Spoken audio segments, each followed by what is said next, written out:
Hey, what's going on, ReFi Nation? I'm super excited to drop the first live podcast episode that we've recorded. We've got a panel discussion around renewable energy credits, or RECs as they call them.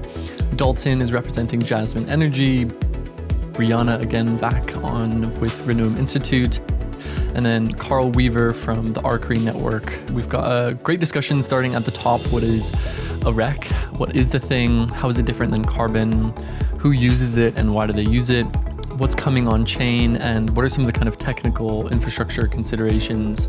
I think this really could be the influx of high quality environmental assets onto public ledgers that we've been waiting for a while, as the last 6-7 months have been paused as a result of Vera's cessation of tokenized carbon. And there's a really interesting discussion that we have here. Yes, it's live on our Twitter Spaces, but we recorded it with high quality audio here and video for you to listen. Hope you enjoy it. We've got questions from the community and the audience live towards the end, featuring Solarpunk DAO as well as folks at Project Zero and their Blocks Garden initiative to offset the footprint of Ethereum. Just before we drop the episode, also wanted to mention our friends at Flow Carbon are launching a batch auction this upcoming week on Tuesday, December 13th, for people who want to get into those carbon-backed NFTs on their flowers collection. So check that out as well. And thanks for everyone who applied to the Future Quest grant. We got over 300 applications and are very grateful to review the batch and see who we can fund this year in this incredible season of climate innovation. Thanks for your time. Hope you enjoyed the episode. Peace.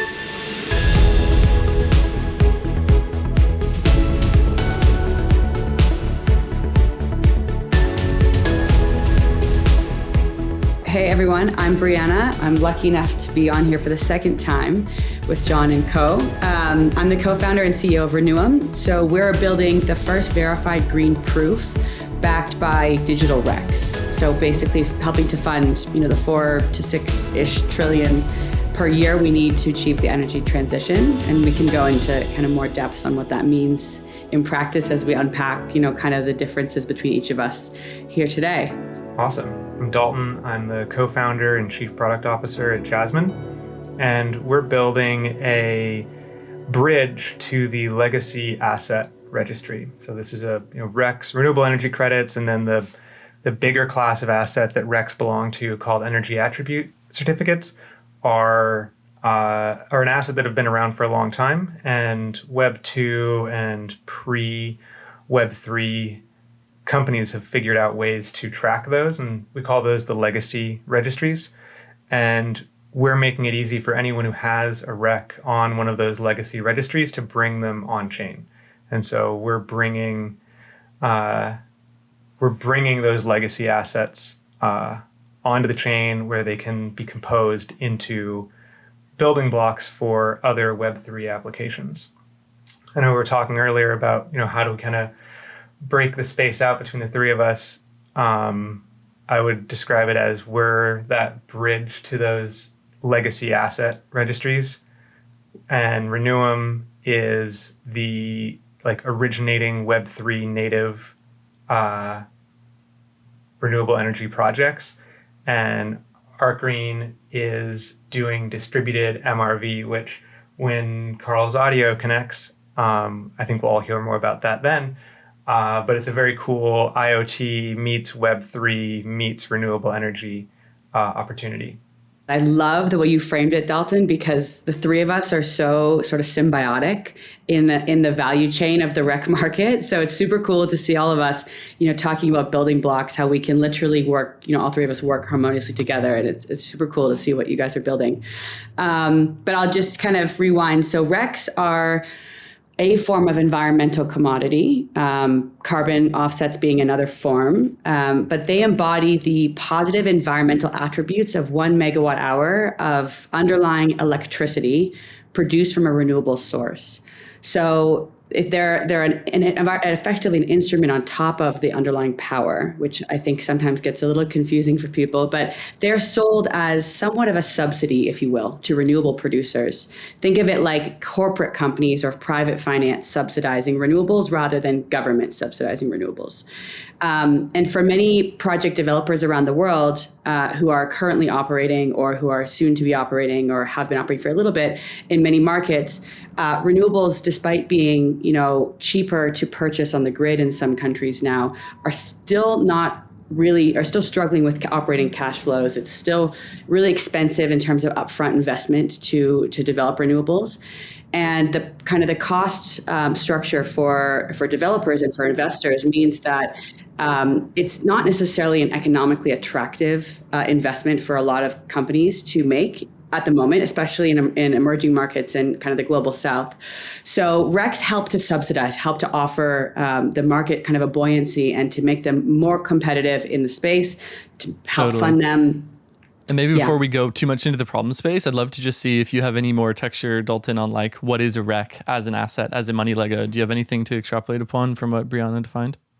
Yeah, so just to make the analogy with carbon, because everyone ReFi is very familiar with how carbon offsets work. If carbon offsets are about tracking the release and capture of CO2 from the atmosphere with the goal of less CO2 on net, RECs are about tracking renewable energy going onto and off of the power grid with the goal of bringing more renewable energy online. The history of it is individual actors, this is in the 90s, individual actors, like individual businesses, wanted to be greener. They wanted to be 100% solar or 100% wind-based. And the grid didn't allow them a way to do that. Like they didn't want to have to put solar on their roof, like that's kind of wasteful. They wanted to be able to subsidize the solar facility across the street. And an electrical grid doesn't allow for them to do that. And so regulators came up with this idea of the renewable energy certificate, which lets you have this tradable asset that represents the social value. So that's sort of the history of where these assets came from. And since they're energy native, right? So carbon offsets are mostly about carbon, which is really great for Delta Airlines, but renewable energy credits are about electrical energy. And that's really helpful if what you're doing is mostly about computers, right? Most people's computers don't run on gasoline, right? They run on electricity. And so if we're talking about how to make electricity green, renewable energy certificates are a much more natural fit than a carbon offset for like greening the blockchain, for example. Totally. Yeah, I appreciate that take. And I know there's a whole kind of academic field behind this and a lot of great thinkers who've laid down the foundations for when it's appropriate to use one asset over another. But now that we've got Karl up here, just wanted to say welcome, Karl. Can you hear us and say hello, introduce a little bit about what you guys are doing at Arkreen? My name is Karl Weaver. I'm here in our Singapore Innovation Center for Arkreen Network. And we're basically a Web3 company. We're an infrastructure as a service organization. And we are providing renewable energy resources via our green network. The Arkreen network is a green network. So we're actually integrating the Internet of Things with blockchain together for renewable energy resources, utilizing renewable energy equipment. That's what we're doing. And RECs are very dear to our heart. Nice. And maybe we just touch a little bit more on this dynamic here. You mentioned a little bit around the history of RECs, Dalton, but I'd like to understand why RECs are important now, and specifically within the Web3 space. Do you want to start us off with that framing, Dalton? Yeah, so as an asset category, all of climate assets, especially supercharged by the U.S. Legislation, the Inflation Reduction Act, but climate assets as a category are taking off right now because time's up. And we need to start implementing these, the markets and the mechanisms behind these assets are vital right now for managing the green transition. A few years ago, this was $1 billion asset category. Let's say 10 years ago, it was $1 billion asset category. Today, a couple years ago, it passed 10 billion. Before the end of this decade, it's going to be 100 billion. So this is a rapidly growing asset category. And part of the growth is new countries, more countries coming online. So North America and Europe were really leading the charge in the 90s with setting up the first renewable energy credit, the energy attribute certificate markets. but there are more countries coming online every year using this same standard. It's turned out to be very successful in helping the US get to that 20% renewable statistic, which is incredible thinking where we were 20 years ago. And so countries like Brazil, China, in the next few years coming online with this asset. And I'm curious to anchor in your background, Brianna. I know you've got deep background on the kind of trading desk side of these environmental commodities. What about Web3 provides a unique role in shaping this market as it's growing from 10 to 100 billion? Yeah, I mean, actually, I just want to follow what Dalton said first. So I think we focus exclusively in emerging markets. So, you nailed the framework, Dalton. The reality is the REC market supply has a bottleneck at the moment, actually all environmental instruments really, partially just due to the fact that these countries in the global south and emerging markets haven't had access to RECs before. In many countries, this market doesn't exist at all. So one of our missions at Renuem is really to unlock access to the world. So to bring all of those project developers onto the REC market, to support their financing and to really help them to invest and to establish a buoyant renewable energy market kind of on a local level. So that's super important. In terms of what blockchain does, I mean, we are totally digitally native, and we are digitally native because one of the challenges that I have faced personally in project development, my co-founder is a 30-year-long renewable energy developer and investor, and I traded environmental commodities for quite a while. So having been through the process of both originating RECs as a developer, as an owner, and trying to access that capital stream, as well as a trader who's kind of gone through the intermediary bureaucracy, the digital asset category really helps us streamline that whole process. So it's a lot more straightforward. It takes a time certification down from like 12 months to 1 month. So there's kind of the user experience thing, which is great. But most importantly, I think is the immutability, the data security, data integrity, transparency, all the good things that we always talk about with blockchain that you can offer on a digital asset that you can't offer in a paper market. I mean, it's just simply impossible when brokers are transferring effectively PDF certificates between each other. And that's what qualifies as your digital certificate of buying these things. You don't have that level of data integrity and kind of looking under the hood and understanding really what is the environmental impact of this asset. So blockchain just sort of unlocks that capability in a way that I don't know of any other technology that can do that. Well done. And I'm curious to lean into what interventions you guys are doing, Karl, specifically with the devices, of which you call them Internet of Things. Like, why do these devices matter? What are they, and what role do they play amidst, the renewable energy market on one hand and the Web3 infrastructure on the other? Yeah, it sounds like Brianna has arrows in her back from being a pioneer in all this stuff. because the IREC market here in Singapore started in 2021, so it's also very, very new here, that market. But quite honestly, greenwashing, we know it's going to happen, okay? And that's because the Singapore government here has a very ambitious plan by 2030. They want to be carbon neutral. That's kind of an amazing thing if they can even get close. So the key of all this is what Brianna just said, which is if you cannot determine that the data, the sensors capturing the carbon emissions and the offsets, and if you can't measure the data from the energy, how do you know if it's real? You can't just depend on a PDF. It has to actually come from. Let me give you an example. So I wanted to just show you something here. I just want to show you. That is, you can't see it, but there's flashing lights there. That is our so-called black box dongle. What that is doing is actually, the sun is radiating the energy. We're taking that and capturing it in our smart data logger, we call it, and we're capturing that energy, and then we're using a proof of a physical work concept, and we're converting that into data. That data then goes on the blockchain using hash and digital signatures. So we're actually able to capture. So we're physically capturing it from the point of collection. And that's really with every single IoT device in the world. You need to capture the data at the point of collection. Otherwise, people fudge data all the time. We're here to stop that because we've been doing this for a number of years.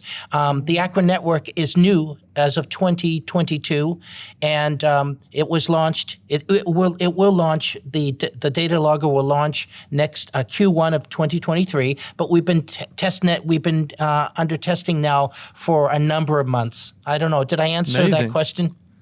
Yeah, I love it. I love that you have the device on hand to show. So for those who are listening on Twitter Spaces, Karl just changed his camera. We're also live on Riverside with video here and gave us a view of his device, which seems like, a small, sleek device. But it was actually something you mentioned in our episode together last, Brianna, was saying, there's a huge opportunity to really bring in physical devices as you're beginning to issue these assets. Can you talk a little bit about maybe this concept of capital flows at the speed of trust and how you're seeing, demand react to the likes of what you guys are doing and bring credits on chain and, having higher confidence issuance of these assets. And yeah, just curious to understand why it matters for the demand side to have, the Web3 side and the kind of IoT verification elements. Yeah, I mean, I can speak to that. I think for us, the demand of our products is really, direct to consumer brands. You think, Peloton or Tesla or Dyson or whoever it is out there that speaks directly to their consumers.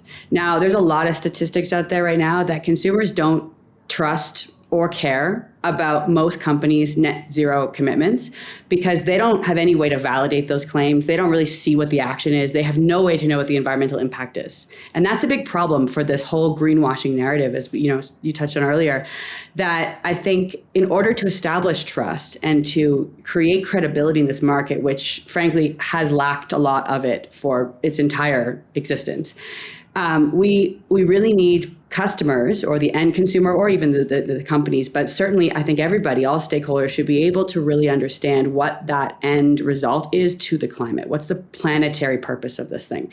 So, for us, what we do is we basically offer an interactive label to all of our buyers that can then be affixed or attached to, dynamically to our dashboard where a user or an auditor or whoever can actually validate that impact has been made directly on chain. So all of the audit data that we do for the onboarding of the projects, the verification is on IPFS. It's all stored on chain and stuff. So that's really important, I just think, in terms of the long-term, success of this market. Yeah, and the way that's done today is auditors put together these fat stacks of paperwork that are then they're not published online, they're not published in a machine readable format, they're just shared amongst auditors at these big companies, and so people don't really have transparency into the details of where these recs are going. To sort of set up the tech stack, the way I see this is, and to describe the projects that we're all working on, the first thing you need the physical infrastructure to measure how much renewable energy someone is producing. The second thing you need is the digital infrastructure to track those certificates, to prevent double spend, to issue those certificates, to monitor that they get retired properly. And then the third thing you need is the financial infrastructure to facilitate exchange and to make sure that those are being priced, they're being priced well and people are buying and selling them and able to participate in liquid markets. That bottom layer in the US and Europe, that's grid operators. Utility companies are able to do this monitoring very well, right? The same way they monitor your power bill, they monitor how much renewable energy someone's putting on the grid. But as Karl can tell you, not every country has that kind of physical infrastructure. And so their technology is really helpful in places where that physical infrastructure doesn't exist, bringing those countries online and bringing those rec markets online. Then that digital infrastructure, so maybe you can monitor it, but how do you issue those credits and make sure they're not double spent and retire them with authority? In the US and Europe, the government runs registries, but that's not available everywhere. And so Renuem is really great in markets where the government's not able to, the government doesn't have the capacity to do that. And then that top financial layer, not even the US and Europe have figured out how to do that. So these existing rec markets where you have a good utility grid, you have the regulator monitoring the integrity of the asset, but you don't have a way to facilitate liquid exchange of an asset, that's where we're starting, is in those markets and bridging from those existing registries. So it's kind of in my mind how I think about the projects here. Dalton, that was so good. I love that. I have a question for you. How are you adding liquidity to those markets? Are you restraining to local grid matching? So local countries, you buying a rec in the same country that you would be effectively offsetting your pollution in, or are you allowing for a global marketplace? We're doing two things. One, we took a lot of inspiration from Toucan and what they were able to show in on-chain carbon in finding good commodity categories and allowing pooling within those commodity categories. So making, California solar and Texas wind are the same if all that you want to do is, if any North American rec will do, which is true for most buyers, like most buyers in the voluntary market, those are interchangeable. So we pool those together and put a common price on them. So they all go in a pool, and those are, they're non-fungible. And we bring them on chain as a non-fungible token because they have these unique attributes. Oh, this rec is from California, this rec is from Texas. But when we pool them, those individualized attributes go away, and you end up with a commodity that is North American renewable energy certificates. And that facilitates liquid exchange, because once it's a commodity, it can have commodity pricing, and once they lose their differentiability, then you have liquidity. So that's the liquefaction process, is we put these into those commodity pools. And then as far as how local does it have to be, we've talked to a lot of different buyers, and at the end of the day, it's up to the buyer and their auditor to make sure they're meeting the standard that they want to meet. So we've talked to buyers who, they want to co-locate across the street if they can. They want to find the renewable energy producer who is as close as possible to their physical infrastructure that they're offsetting. We've also talked to buyers who are fine with global attribution, right? And then we've talked to buyers who want to buy in, at least the same continent or the same geography, and that's the regulatory market. The voluntary market is, and so we're designing these commodity pools to basically fit those customer needs. Did that answer your question, Brianna? 100%, exactly.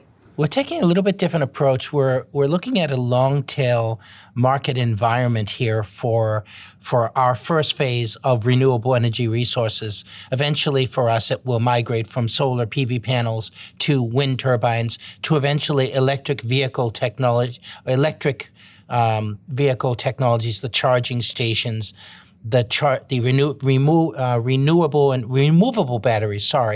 But when we're looking at a long tail environment situation, the goal for us is to build the network and incentivize in a 3-phase process, which is the kind of gaming miner type mindset individual who's simply an online junkie and they're Web3 to the core.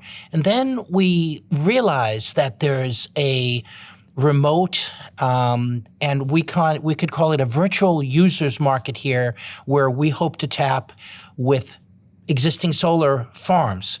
But the third part of that, or third phase of that, is really what we call consumers who are likely to turn into prosumers. And so this is all on the supply side. Now, once they turn into prosumers, you need to look at the demand side, which is virtual power plants and using these RECs, but also just if you have enough energy from generating with solar, you really need a lot of panels, you can actually sell that back to the grid. So that's on the demand side of things. We're looking at the users from that perspective.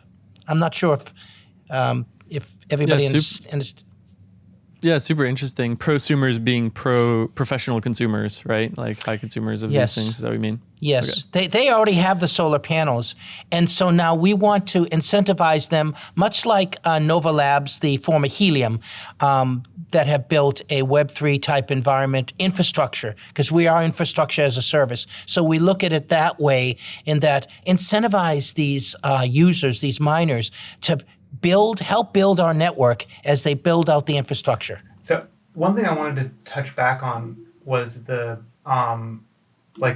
really great property of renewable energy certificates, that they're fundamentally about electrical energy, which I think is the coolest thing here, that we have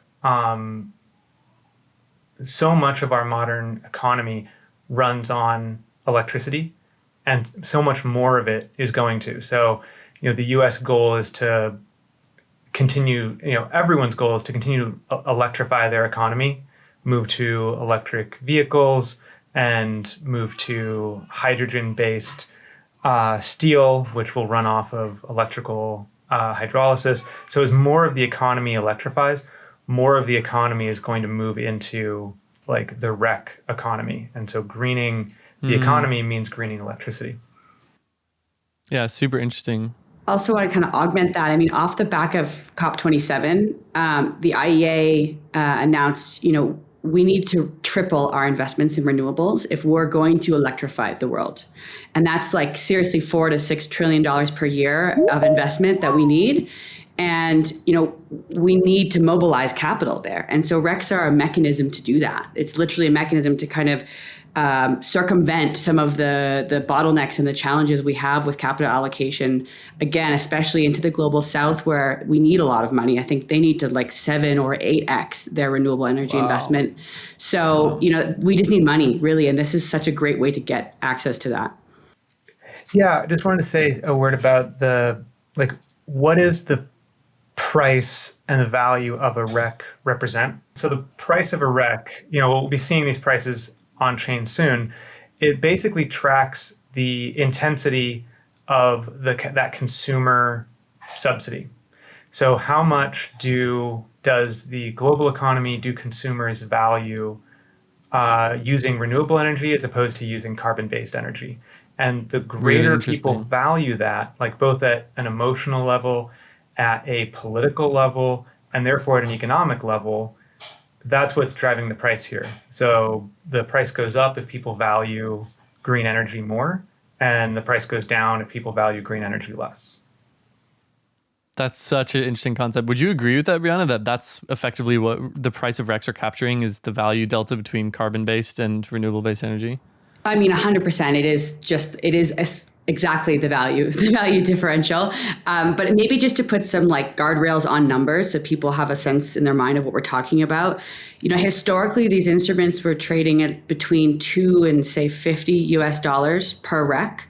And that range is, usually dependent upon the supply in the local market.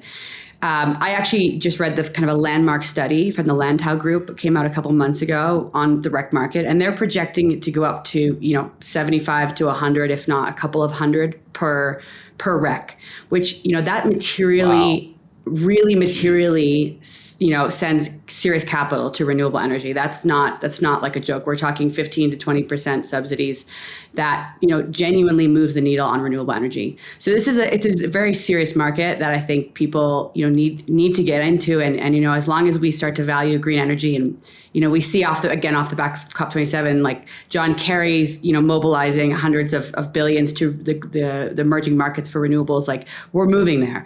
So I think this is going to be such a booming market, and I love the numbers that Dalton framed with earlier. 100 billion in the next, I guess, 7 years now. We're almost in 2023. So, we're really, we're making waves here. It's going to be super cool. So what about the Web3 ecosystem, the builders that are out there listening, knowing that these renewable energy credits are coming on chain in pretty good supply? You're on Polygon, Brianna. Where are you guys launching your beta, Dalton? What chain? Still a secret for the next couple of weeks. Ooh. Okay. So builders TBD. Well, you'll find out later.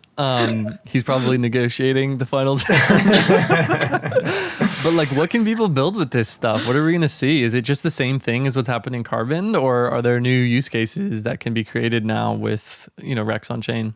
I think it's a similar story to Carbon. I think the thing that I'm really excited to see on the more creative side of what can be built is that like such a great story in energy, right? So like you can build a character in a game where that character is solar powered or that character is hydro powered. Nice. Right. And you can have all of the actions and like all of everything that character does can be all of their energy, all of their power can be attributed to nuclear or attributed to tidal. The ability to weave stories around energy and around like the forces of nature, I think is one very exciting thing about Rex that sort of set energy apart from Carbon. Totally. And it just reminds me, just quickly, Brianna, before we go over to you, of listen to the episode John X did with Leanne Batts from Trey Cool Labs. And she's actually created like an ERC 721 standard that integrates carbon removal into the smart contract itself. Yeah. And so in the same way that people are creating, NFTs using the 721 standard or 721A because it's more energy efficient, people are now able to then have Rex as a building block and, utilize, like you said, solar or wind and begin to build this into the fabric of the entire, Web3 ecosystem. Because I think what you mentioned about like pairing, electrical based computer systems with renewable energy credits does make a lot of sense in terms of, taking climate action that's appropriate to the detrimental impact that you're making. So yeah, didn't want to cut you off, Brianna. I didn't know if there's anything you wanted to jump into in terms of what people can build and what we're going to see on top of the Rex money Lego.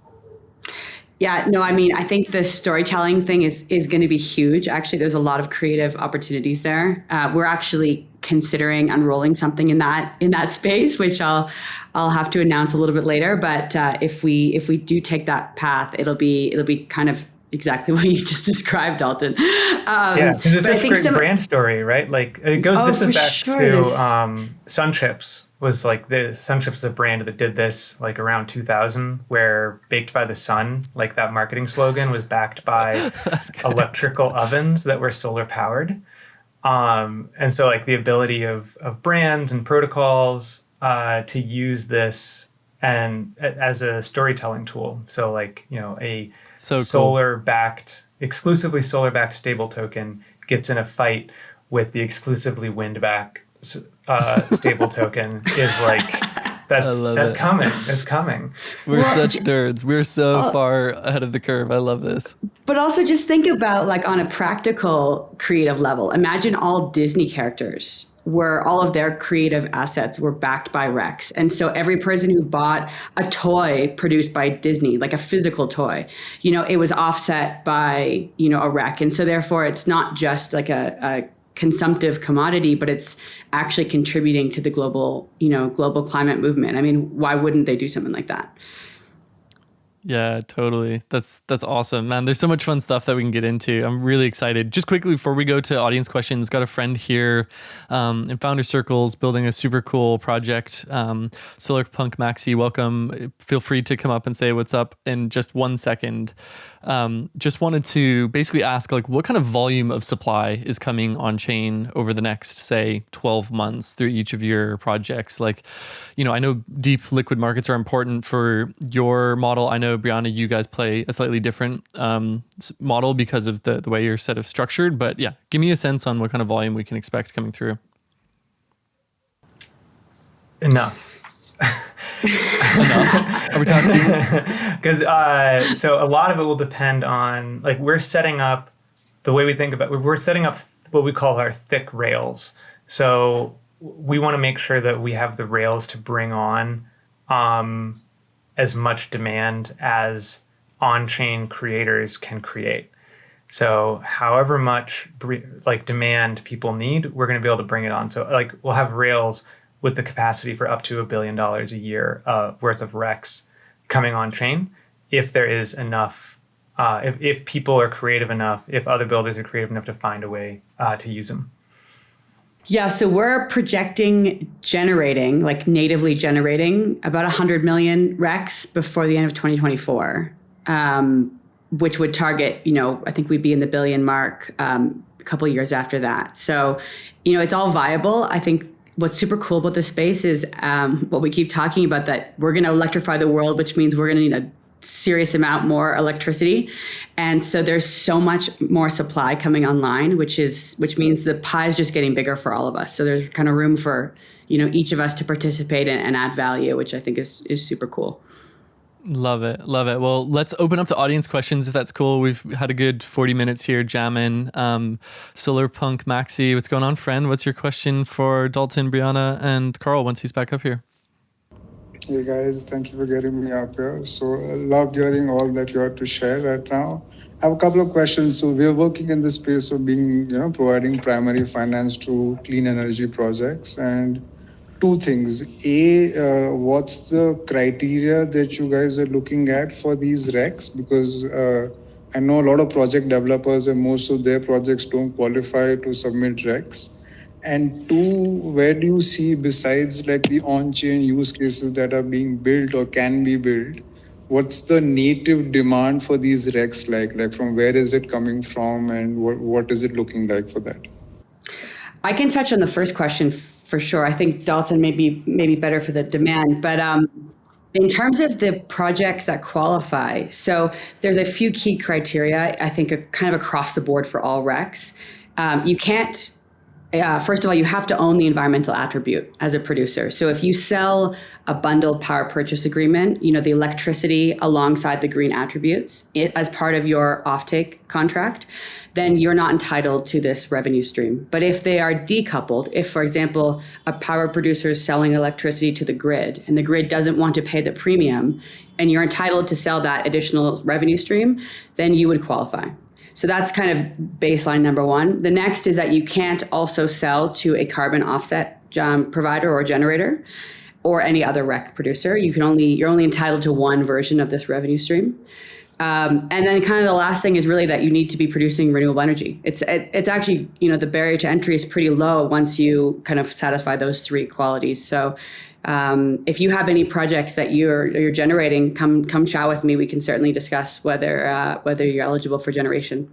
Yeah. So who's buying these and why? So there's the traditional off-chain demand comes in two flavors. There's compliance and voluntary. Compliance is like you're a utility company and your state government, national government has told you that you need to be producing X megawatts of renewable energy.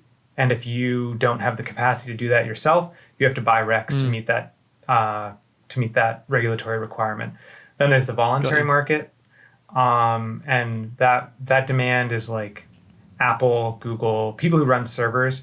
And we're seeing more and more of like a blended type where Apple, for example, is requiring their major suppliers to use renewable energy certificates. So if you're an Apple supplier, you're technically a voluntary buyer, but like Apple's leaning on you real hard. So it's only a little bit voluntary. Super interesting. I appreciate that. I had no idea. That's amazing pressure. Data centers are the key aspect here, and in countries like Singapore, they're actually looking at how they can put data centers either on the water because they generate so much heat, or under the water, in fact. So fascinating. Yeah, and actually, Microsoft has 40 people sitting in a room just talking about just dealing with sustainability issues and buying and carbon credits and offsets and RECs. So Microsoft is a key company. They're one of the top data center companies, vendors in the world. So I agree with what Brianna and Dalton said. To add to that, the third big category of demand, so it's like off-chain, there's compliance, and there's voluntary, and then there's this new kind of demand. There's this unique on-chain demand, which the ReFi ecosystem saw with carbon, and I think we're going to see again with RECs. So these are a real-world asset. They have price movements. They move by their own logic, right? So the price goes up, the price goes down, but it doesn't correlate with Bitcoin. Which is like tremendously valuable if you are running an on-chain hedge fund or running any distributed finance, having an asset that has price movements that are non-correlated with Bitcoin, that's a great asset to use for collateral debt.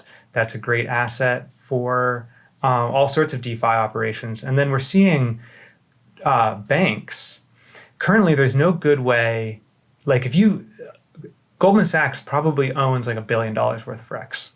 And they can't do anything with them. Like there's no way for them to hedge that risk. So like if they think it's going to go up, that's good. But I think it's going to go down. Like there's no way for them to hedge that right now. And so because there's no instruments to do so. Exactly. There's no financial instruments in the off-chain economy. And so we're expecting to see a lot of the on-chain demand from that sort of financial abstraction where you have these banks with these really big balance sheets because they purchased 10 years worth, like Apple, even Apple has REX that they've contracted for the next 10 years, and there's no way for them to hedge that. So on-chain derivatives and on-chain distributed finance is going to be the best vehicle they have because they don't have an off-chain vehicle for doing that. So cool. And if anyone at Goldman with $1 billion of REX is sitting there and you want to talk about what you're going to do with that stuff, come on the pod. Yeah, we can build your rails for you. We can build your rails to get your REX on chain. Yeah, we got some friends. Cool. I want to give chance for our friend Beltran at Zero Labs to come up and say what's up. I don't know if you had a question, Beltran, or do you want to give us an update on what's happening with Blocks Garden, but you're welcome either way. Yeah, thanks. Well, first I wanted to say that I'm really excited to be here and see so many people in the REC space. We've been working on this since 2020, and some people from the energy web even earlier. We even designed a REC marketplace and on chain. We've interviewed so many people. We've interviewed you, Brianna, and Reneum at the time, and other Fortune 500 companies as well. And it's so nice now to be so many people pushing for REX and the intersection of renewable energy and Web3 technology. So really happy to be in this panel with all of you for this. And I had a few questions, of course. We know this because we moved away from the REC marketplace with Zero Labs. We now move towards a new kind of mechanism and audience. And we have an open source tokenization protocol that other people can build on top, of course. I wanted to double down on some questions around the buyers, because it's good that we build ideas, that we build technology, but we ultimately need to put it in the hands of people. Otherwise, it's just an exercise, And so I want to understand what your operative ideas is for each of the three projects of how would you overcome the Web3 UX problems, the classical problems. Who are the buyers that you see are going to buy these, and how are you going to put them in their hands?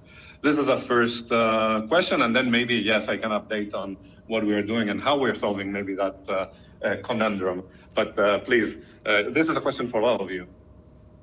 Thanks. I think there's 2 points. One, we've been talking a lot, or I think Dalton mentioned a few times, that the most natural use case for REX is a company who has a digital infrastructure, right? Using a lot of a data center, or any company using a lot of electricity. Naturally, the Bitcoin mining community, being both blockchain native and digital native, would be a pretty strong first sector of demand. They obviously are not fully powered by renewables right now, and they're getting a ton of attention because of that. So they would be an easy target. I think maybe at the present moment, they're a little distracted with energy prices and Bitcoin price, but long term, they would be a really solid target audience, I think, for most of the REC providers on chain. But big picture, in terms of getting to the hands of the world, because Bitcoin mining is still a small fraction of the economy, you really need, at least our assumption, our hypothesis is that we need a user experience that is familiar for everybody. So we are an e-commerce marketplace. We look and feel like an e-commerce marketplace, and we have on-ramps that provide any user conversion into fiat. So that reduces the barrier to entry to non-Web3 native or digital native individuals and companies. And in my experience working with a lot of the RE100 corporates, which is like multinational Fortune 500s, they're still not ready to really purchase all products on chain unless they've already set up their own digital asset system. And many of them, even if they have, it's still a very scary, endeavor. Yeah, So and scarier this month than it was last month. Oh my God, yeah. Wait, you mean somebody stole my private keys? What are those? Yeah, so I think having those obviously for the Web3 community, this is sort of heresy, but having, custodial services and having on-ramps, like this does bridge the gap from the Web2 to the Web3. And I think you need to take that into consideration, that it's still like a really nascent technology for a lot of people. And like, holy crap, look what just happened with FTX. I don't know. Alert Crypto's not But they weren't a crypto right company. Yeah, well, anyway. yeah, exactly. Our strategy is we're building sort of protocol first, and then Rails as needed. So we're starting with like, okay, let's build the exchange protocol and let's build the Web3 infrastructure first. And then as we find, there are, like Brianna said, Bitcoin miners, for example, who are very comfortable with that infrastructure and very comfortable buying and selling in that space. Also, we found a lot of the existing brokers or Web3 native financial groups that will act as on behalf of organizations that are less comfortable. We're seeing a lot of that too. So we're sort of starting with the hardcore of the protocol and then building support layers around it to make it more accessible and easier for organizations that are less comfortable self-custodializing, et cetera, et cetera. But we're also seeing a whole ecosystem of intermediaries popping up, like of companies that, because for example, I don't know that, let's say, Shopify will ever need to interact directly with our infrastructure on a Web3 level when they can just use our API to attribute customer purchases. So if they want to offer a click here to offset all of the electrical energy, they're not going to need to interact with the protocol directly. We'll have a software abstraction on top of that. A Web2 API where they don't have to manage any keys and they can basically pay for something by Stripe. Wow, that's awesome. Exactly. That's super, super powerful. Cool. What about you, Karl? So just to reiterate the question, which is one, how do you overcome the hurdles of the Web3 user experience? And two, what are the maybe some specific actors and sources of demand? And then we'll open up a question to our friend Solarpunk Maxi after this. Yeah, so we look at some of the Web3 companies that we've been observing, for example, Helium, coming out of this whole Web3 environment, which is a really new, it's not a revolution, it's an evolution in the internet. That's what it is.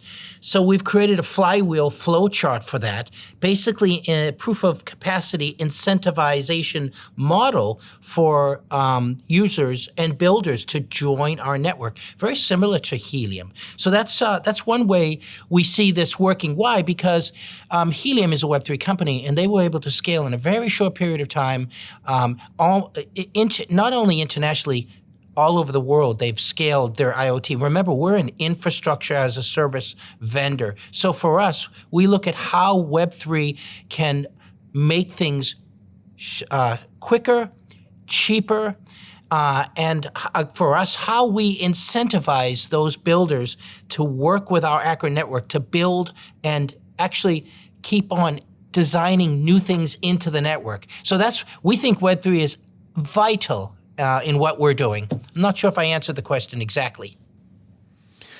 Yeah, I mean, I think you provide a slightly different take on it, but I think the network effect one is a nice one. So I appreciate you jumping into that, and cool to see you guys are taking a signal from Helium as well. Yeah, and the other thing about that is if you look at how Helium has really been able to really incentivize and inject a lot of enthusiasm in any common person being able to be part of a network.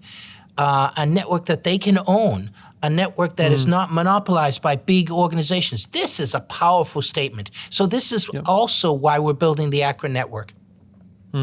Love it. Love the values behind that. Cool. Well, want to go back to you, Solarpunk Maxi. You got a question, sir, and then we'll come back to you, Beltran. I know you've got your hand up again. Yeah, I think I'm going to be quick. So two things. We've all realized that, in the carbon space, all carbon credits are not created equally, and we've tried to address that problem by, creating different standards for different qualities. So I don't think it's same for RECs, right? I feel like most of the RECs would be categorized in the same category. And another one is, what's the body that certifies the legitimacy of these RECs, and how difficult is it for small projects, from say 100 to 200 kilowatt size projects to get certified with their RECs? Okay, so the question is, are all RECs created equally? And the second question is, who's the legitimacy body that gives the credits issuance, a stamp and a seal of approval? Is that right? Just to paraphrase, just because your audio was coming through a little quiet. Yeah, pretty much. Perfect. Anyone want to take that from the panel? In, let's say, North America, so on the question of commodifiability, like how much of a commodity are these? We use the term, we call RECs high integrity assets, especially the ones from North America and Europe, because you've got governments and grid regulators standing behind the numbers. So going out into a forest and counting trees, and do you trust the person who went out and counted the trees, and how many people have done it, and how deep is the soil, et cetera? That's very hard. For a grid regulator to go and check the number on a meter, they're very good at that. So those assets are, very high integrity. You really know what you're buying. And then as far as commodifiability goes, RECs have, especially in North America, have a multi-decade history of being a commodity. So there's this organization in North America called Greenie, and they have defined a commodity category 20 years ago, which is this extra verification that they give on top, which is basically they go and check that the facility meets their standards. And their RECs that have been gotten their seal of approval have traded as a commodity asset for decades. So that is a really solid commodity category. But then there is still really unique ones. So we've talked to buyers who want to buy community solar only, and that's much less of a commodity. So there are clear commodity categories, but there are also this sort of artisanal energy that and people are willing to pay a premium for that. And so Greenie in North America, grid regulators in most places, that's who signs off on these. Super cool. Does anyone have any differing opinions there, or are we good to land on that question? I'd maybe just add to that, in the carbon market, you have the directive from the UNFCCC, and the various auditors or the equivalents of auditors in the space are, not-for-profits or private companies that have kind of spun out based on the general guidance and kind of taken their own standards into account. In the REC space, as Dalton said, verifying renewable energy is actually quite a straightforward process. Is the plant there or is it not there? So it's quite a binary, exercise. And so, while there are general guidelines and there's sort of accepted standards, there isn't a globally unified regulatory body. I'd say there are in Europe and the US, there are regional. Europe has its own standard, and within the US, there are state standards. And some other countries around the world have developed their own international standards. But generally speaking, verifying a REC is a simple process of checking generation capacity, monitoring. You can monitor with satellites. You can talk to grid operators and utility providers. It's not so complicated. So the only thing that gets a little hairy really is if you started to get into distributed rooftops or consumer solar. That's a little more complex, but we'll get there. We'll get there. So it's just a matter of time. Super cool. Thanks for running on that. And I'd love to come back to you, Beltran. For those who don't know, Beltran's running a really cool project called Garden Blocks, and potentially the first renewable energy credit I'll have interacted with, because I want to get one of these blocks to help offset the environmental impact of the historical Ethereum footprint. But do you want to give us an update on what's going on, where you guys are at, and how people can get involved and help to greenify crypto? Yeah. Thanks for having us also here. And I also have a hard stop like right now, so I'll be very, very quick. But looking forward to connecting to all of you. I know that I have pending conversations and calls with each one of you. At Zero Labs, we built already this tokenization protocol to do exactly what you say, Dalton, to transfer from the legacy system these RECs into a tokenized form. And it's open for development to anybody that wants to build on top of this open source tokenization protocol, of course.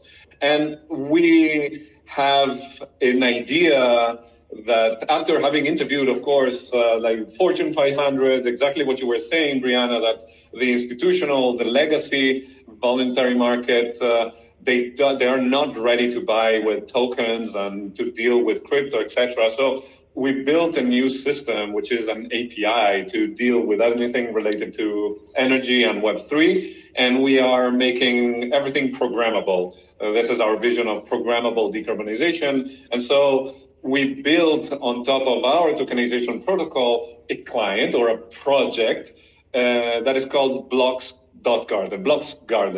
Blocks Garden is a movement that comes out of a movement in the Ethereum ecosystem where Tokenizing, KlimaDAO is in, all the ReFi projects are in, the Ethereum Foundation more or less is in, that wants to decarbonize the history of Ethereum 1, right?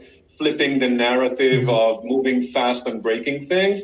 So what we did is turning it into a fun and engaging application. This is our idea of transforming climate action in something that is cool and fun, right?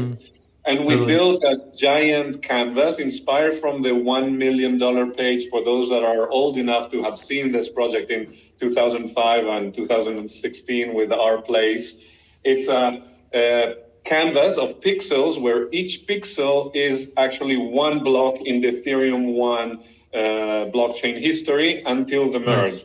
So that is 15.5 million pixels. When you buy a pixel, you also are getting, you're getting two NFTs. One is the NFT that gives you ownership of the pixel to put up your content, your brand. And another is a green NFT, one of our tokenized renewable energy certificates. And this is how you pair and you make automatic greenification. You make climate action automatic. You hide it as a Trojan horse into other things that people want. And you're getting these two NFTs. When you get the NFT, the green NFT, you automatically also get a green proof, a human readable green proof, so that everybody can tell both the story of the impact and go out and verify all the connection and the linkage with the registry.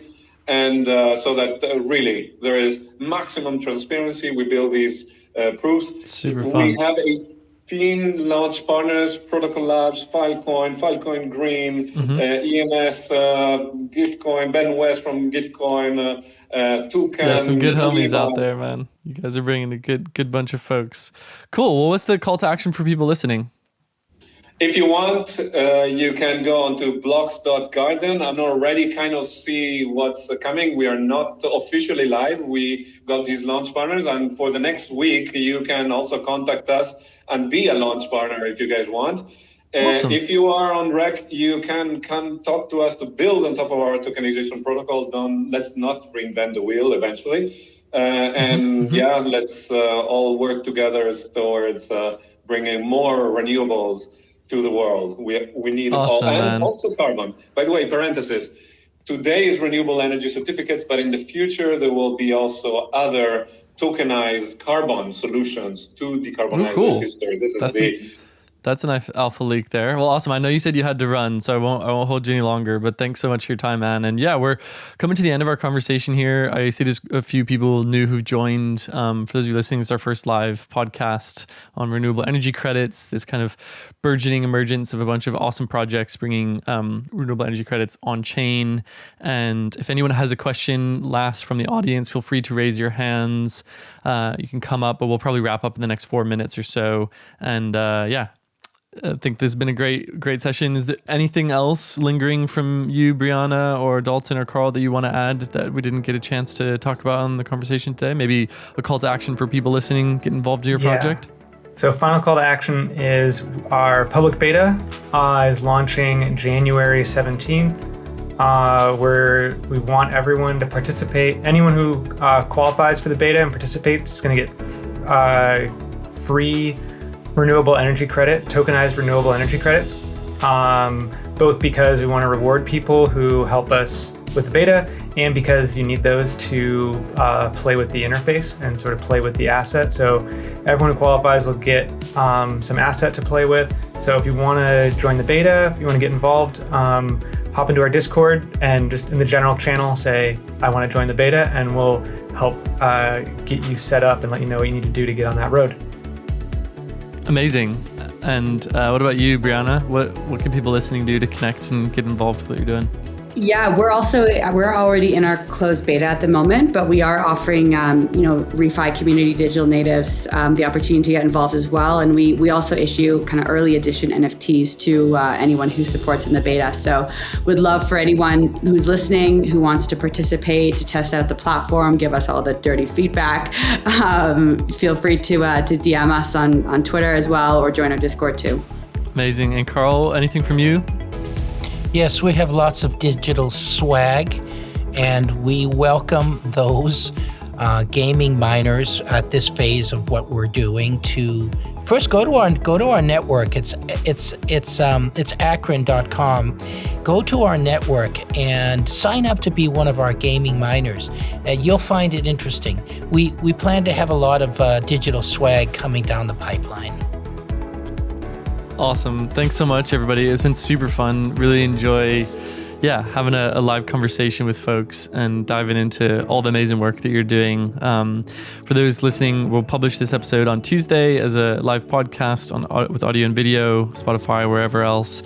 And hopefully we can do more of these. And thanks for all you builders out there making stuff happen, bringing these assets on chain. It's been super fun. Awesome. And looking forward to hanging out with you guys, hopefully in the new year. Yeah, thanks for hosting us. It's been awesome. Thank you very much. Awesome. You guys rock. Cheers.